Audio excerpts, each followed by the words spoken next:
안녕하세요. 오늘도 사연살롱을 찾아주셔서 감사합니다. 20대 후반에 출산을 앞둔 여성이에요.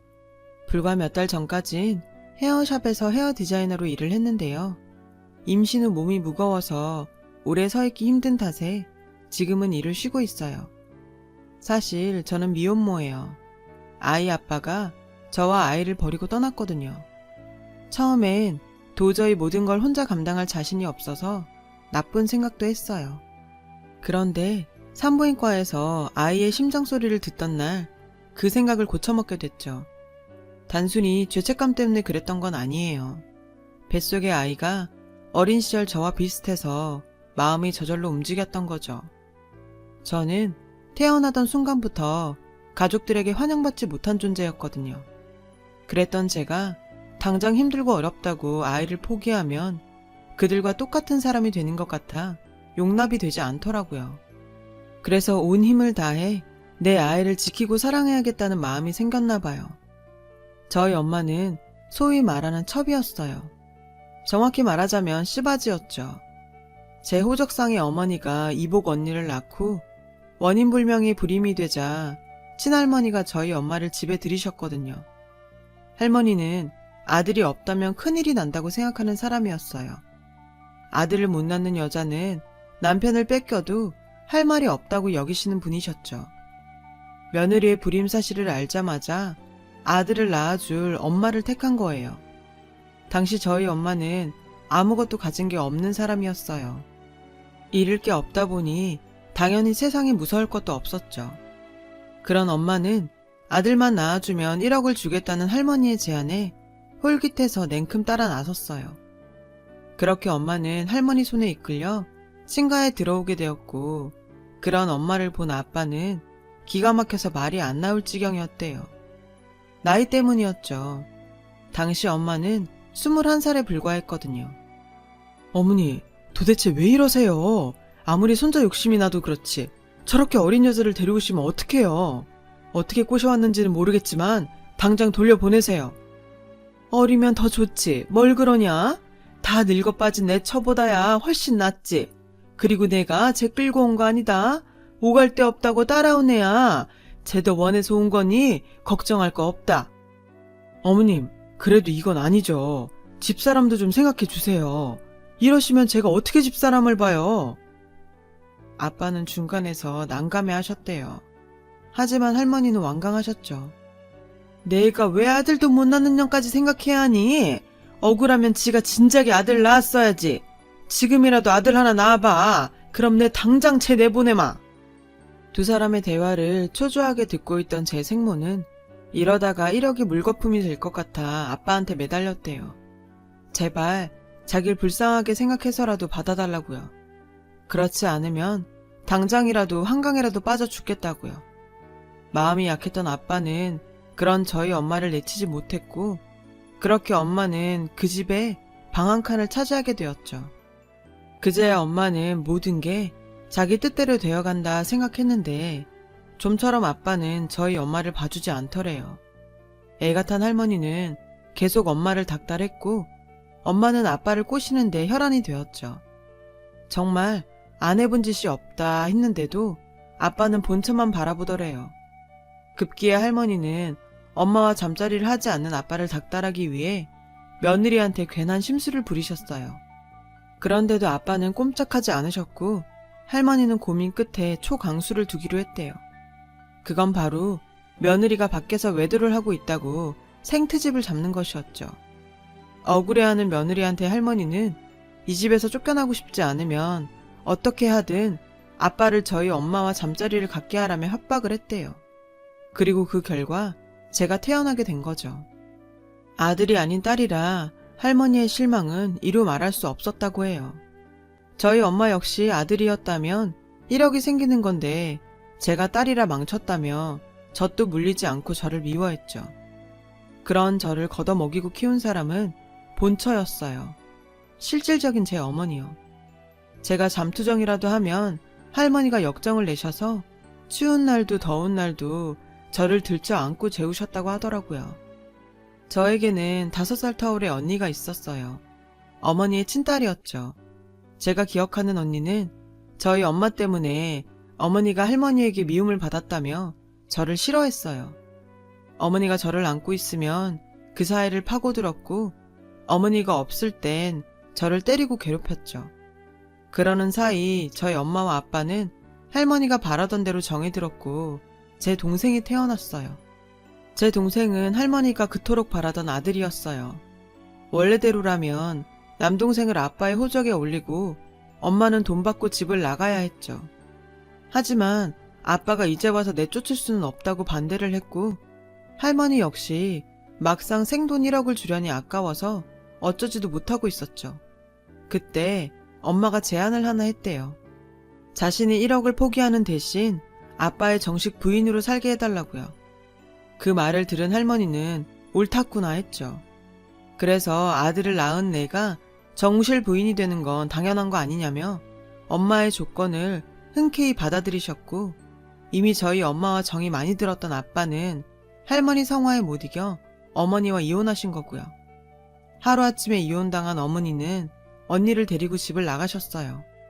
당연히 저는 혼자가 되었고 할머니와 엄마는 제 동생을 챙기느라 저는 안 몰라라 방치하셨죠. 아빠가 가끔 저를 챙겨주시곤 했지만 그것도 잠깐뿐이었어요. 저는 외롭고 무서운 밤이면 나는 왜 태어났을까? 차라리 동생이 태어나지 않았으면 어머니가 계속 나를 키워주시지 않았을까? 하는 생각을 했어요. 그리고 결국 전 삐뚤어지게 되었죠. 초등학교 시절부터 친구들 물건에 손을 대기 시작했습니다. 그런 생활은 고등학교에 들어가서도 이어졌고 퇴학 위기에 처할 정도로 상황은 꽤 심각해졌어요. 그러던 어느 날 같은 학교에 다니던 남자아이들이 제 치마를 들추고 정말 잊을 수 없는 모욕감을 주지 뭐예요. 전 선생님께 의논을 했죠. 그런데 웬일인지 일이 커지더니 그 부모들이 평소 행실이 나빴던 저를 가해자로 둔갑시키더라고요. 분하고 억울했습니다. 하지만 세상엔 저 같은 아이의 말을 믿어주는 어른은 단 한 명도 없었어요. 학교는 사건을 덮기에 급급했고요. 저는 그 길로 학교를 그만두었어요. 이따위 학교에 미련도 없었거든요.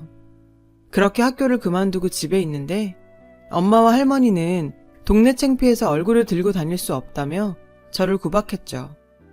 내가 왜 자퇴했는지 알아? 나야말로 피해자야. 걔네들이 나한테 무슨 짓을 했는지 엄마가 알기나 해? 왜 나한테 아무것도 물어보지 않아? 걔네들이 나한테... 저는 차마 말을 잇지 못했어요. 그저 온몸을 파르르 떨며 눈물만 흘렸죠. 그러자 엄마가 그러더라고요. 물어 뭐해? 너하고 다니는 꼴만 봐도 다 알아. 아우 저런 거 뭐하러 태어나선?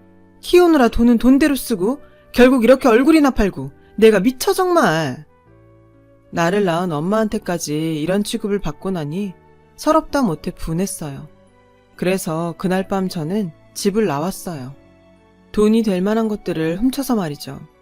들고 나온 엄마의 귀금속과 아빠의 시계를 헐값에 팔아치웠고 얼마 안 되는 돈으로 고시원을 전전했어요. 그래도 먹고는 살아야 해서 국비를 배울 수 있는 미용 기술을 배웠고 미용사 자격증까지 취득하게 되었죠. 어릴 때 어머니가 제 머리를 따아주시던 생각이 나서 남의 머리를 만질 때마다 어머니가 그렇게 그립더라고요. 얼마 뒤 저는 미용실에 막내 스텝으로 취직을 하게 됐어요. 비록 가위는 잡을 수 없는 처지였지만 좋아하는 미용 일을 하게 되어서 꽤나 설렜어요. 그리고 제 손으로 여기까지 왔다는 성취감에 일은 힘들어도 즐거웠고요.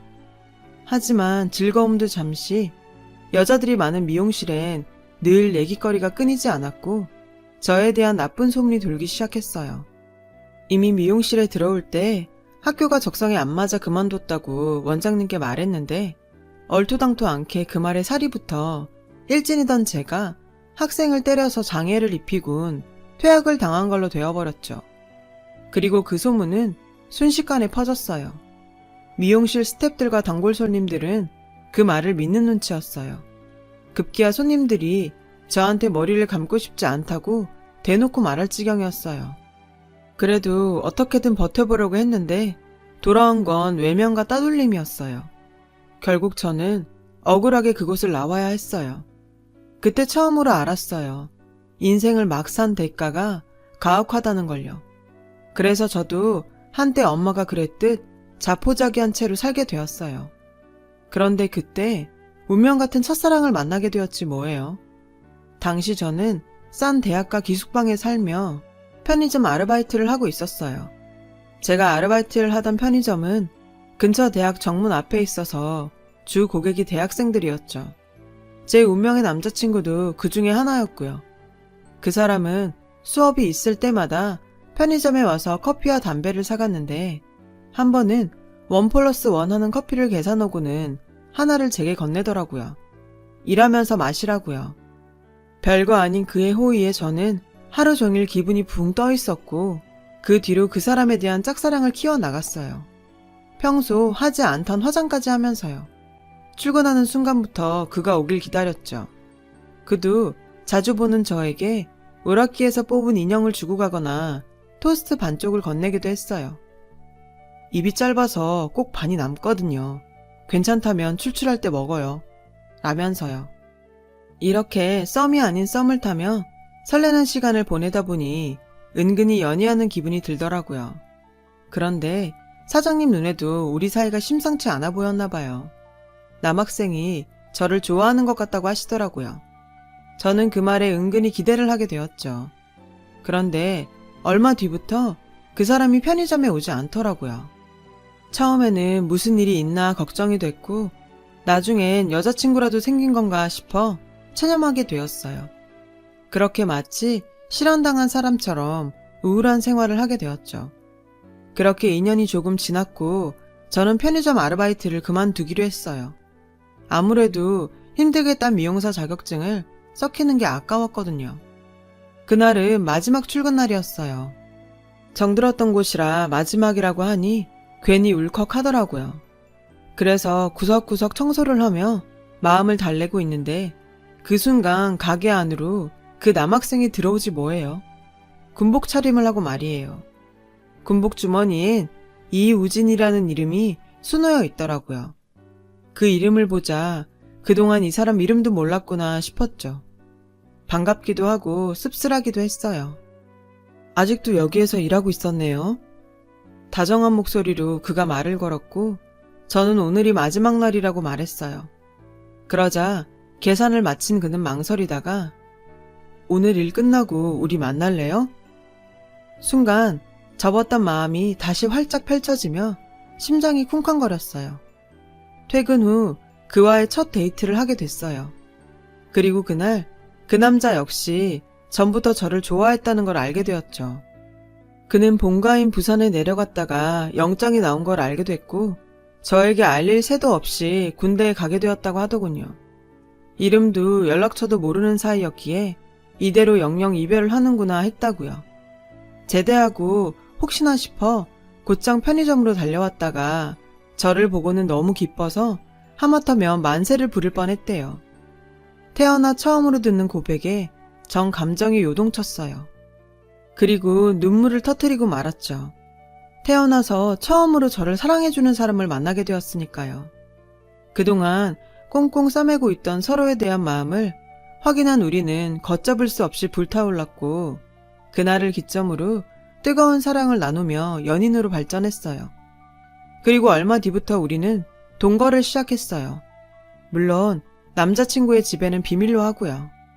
남친은 복학을 했고 저는 미용실에 취직해서 마치 신혼부부처럼 달콤한 시간을 보내게 되었죠.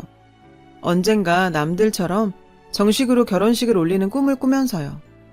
그렇게 우리는 3년을 함께 보냈고 남친이 졸업반이 되던 해에 저는 초보 딱지를 떼고 정식 헤어 디자이너가 되었어요. 이제 제법 가위가 손에 익었고 저를 찾는 단골 손님도 생겼죠. 이런 게 바로 사람들이 말하는 사는 재미구나를 느끼던 때였어요. 일도 사랑도 순탄하던 그 즈음 저는 소화불량으로 고생을 하게 되었어요. 평소 소화가 잘 안 되는 편이긴 했는데 언제부턴가 그 증상이 더 심해졌고 조금씩 불안해지기 시작했어요. 소화불량뿐만 아니라 생리도 거르고 몸이 이상할 정도로 나른하면서 속이 울렁거렸거든요. 그래서 혹시나 싶어 임신 테스트기를 구입해 테스트를 해보았어요. 결과는 선명한 두 줄이었죠. 저는 보고도 믿기지 않았어요. 그날 밤 저는 임신 테스트기를 남친한테 보여주었고 남친은 놀란 표정으로 이렇게 말하더군요. 이런 말해서 나도 좀 괴로운데 우리는 아직 부모가 되기엔 미숙한 것 같아. 아직 난 학생이고 부모님이 아시게 되면 아마 네가 상처받게 될 거야. 그래서 말인데 지우자. 사실 기뻐하지 않을 거라는 건 짐작하고 있었어요. 하지만 남자친구 입에서 지우자는 말이 나오니 참기 힘들 만큼 화가 났어요. 그래서 남자친구에게 마음에도 없는 못된 말들을 쏟아냈죠. 그저 서운한 마음의 표현일 뿐이었는데 남친은 미안하다는 말만 남기고는 저를 떠났어요. 두렵고 무섭긴 나도 마찬가지인데 혼자 버려지고 나니 눈앞이 캄캄하더라고요. 그래서 냉정하게 판단했어요. 내 몸 하나 건사하는 것도 허덕이면서 어떻게 애를 책임질 건가. 결론은 하나였죠. 한파로 온 도시가 꽁꽁 얼어붙었던 어느 겨울날 혼자서 산부인과를 찾았어요. 하지만 이런 상황도 모르고 살겠다고 뱃속에서 힘겨운 사투를 벌이고 있는 아이의 심장 소리를 듣자 제 마음이 흔들리기 시작했어요. 나에게 이 생명을 끊을 자격이 있는가? 환영받지 못하고 태어난 게 억울했던 내가 정작 내 아이에겐 태어나는 것조차 허락하지 않다니. 전 제 엄마나 할머니보다 더 나쁜 인간이란 생각이 들더라고요. 그래서 수술을 포기하고 산모 수첩을 받아든 채 집으로 돌아왔어요. 그 사이 남친은 자기 짐을 모두 싸들고 나갔더라고요. 미안하다는 편지와 100만 원을 남겨둔 채요. 마음 같아선 그깟 100만 원 확 버리고 싶었지만 한 푼이 아까운 처지라 그 돈을 지갑에 넣었어요. 남친과 살던 집은 보증금 없이 연세를 낸 집이라 기간을 채우고 나왔고요. 거의 대학생들을 위해 풀옵션으로 빌려주는 집이라 가지고 나올 건 옷가지 몇 개와 화장품이 전부였어요.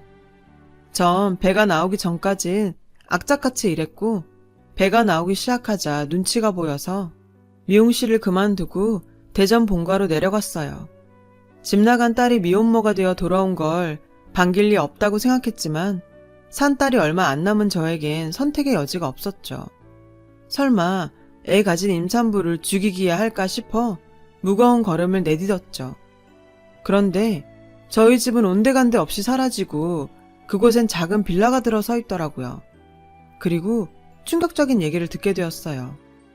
아, 빨간 대문집 말하는 거죠? 그 집 아저씨가 집 나간 딸 찾는다고 허구한 날 밖으로만 돌다가 사고로 죽었어요. 그리고 얼마 뒤인가 부인이 아저씨 앞으로 나온 보험금 가지고 도망을 갔는데 그 집 할머니가 그 충격으로 쓰러져서 어디 시골 구석에 있는 병원에 갔다나? 근데 기가 막힌 건 그 소식을 어디서 들었는지 그 집 여자가 찾아와선 집까지 팔아치우고는 돈까지 챙겨서 도망갔다지 뭐예요. 인겁을 쓰고 어쩜 그런 짓을 하는지. 근데 그 집은 왜 찾아요? 혹시 돈 같은 거 빌려줬어요? 그 말을 듣자 다리가 휘청했어요. 저 때문에 아빠가 돌아가셨다니 믿을 수가 없었어요. 저는 할머니의 행방이라도 알고 싶어서 며칠을 더 그 동네에 머물렀어요. 하지만 할머니 행방은 찾을 수 없었고 결국 고민 끝에 엄마의 주소지라도 찾아보려 주민센터에 찾아갔어요. 그리고 그곳에서 저를 아는 주민센터 직원을 만났어요. 알고 보니 이복 언니의 친구더라고요. 저는 그 직원분을 통해 어머니와 언니의 행방을 알 수 있었어요. 집에서 쫓겨난 이후 혹여 아빠가 찾을까 싶어 멀리 가지 못하고 근처에 살다가 언니가 서울 교대에 합격하자 어머니와 함께 서울로 올라갔다고 하더라고요. 하지만 본인 생각엔 아빠의 사망 소식을 듣고 이 동네를 떠난 게 아닐까 한다고요. 충격이 컸던 걸로 기억한다면서요. 혹시 필요하다면 언니 전화번호를 알려주겠다고 했지만 전 사양했어요. 언니와 어머니께 저는 죄인이니까요. 생모의 주소지는 아직 전입신고를 하지 않았는지 옛 주소 그대로더라고요. 지푸라기라도 잡는 심정으로 본가로 내려왔지만 마음에 돌만 하나 더 얹어 무거워진 상태로 저는 다시 서울로 올라와야 했어요. 당장 어떻게 살아야 할지 막막하더군요. 그런데 터미널을 나오던 그 순간 뜻밖의 사람을 만나게 되었어요. 흰머리가 많이 늘었지만 한눈에 알아볼 수 있었죠. 바로 어머니였어요. 친모 대신 절 키워주셨던 어머니요. 어머니는 임산부가 된 저를 보시고는 울먹이며 제 이름을 불러주셨어요. 주연아. 저는 오랜만에 듣는 어머니의 목소리에 아이처럼 엉엉 울었어요. 어머니는 달려와 저를 안아주셨어요. 어머니 품은 여전히 따뜻하더라고요. 언니 친구가 제 소식을 언니에게 알렸고 언니를 통해 제 사정을 들으신 어머니는 무작정 터미널로 오신 거였죠. 어머니는 아빠도 아빠지만 제가 눈에 밟혀서 집에서 멀리 떨어진 곳으로 이사갈 수 없었다고 하시더라고요. 제가 학교에 다니면서 사고 친다는 얘기를 들으시곤 할머니를 찾아가서 저를 데리고 가겠다고 몇 번이나 부탁했지만 번번이 거절을 당했다고 하셨어요. 제 가출 소식에 당신도 백방으로 저를 찾아다니셨고 아빠의 사망 소식에 모든 걸 놓으셨다고 하더라고요. 그 얘기를 들으니 정말 죄송했어요. 저 때문에 돌아가신 아빠한테도 그렇고 어머니한테도 불효를 한 것 같아 몸둘 바를 모르겠더라고요. 그래서 아무 말도 못하고 눈물만 뚝뚝 흘리고 있었어요. 그런데 어머니께서 그러시더라고요. 이제라도 만나게 되어서 다행이라며 산 딸도 얼마 안 남은 것 같은데 같이 살자고요. 저는 저희 엄마 때문에라도 그럴 수 없다고 했지만 어머니는 막무가내셨어요. 길바닥에서 애를 낳을 거냐시며 내 엄마는 엄마고 넌 예나 지금이나 내 딸이라고 하셨어요.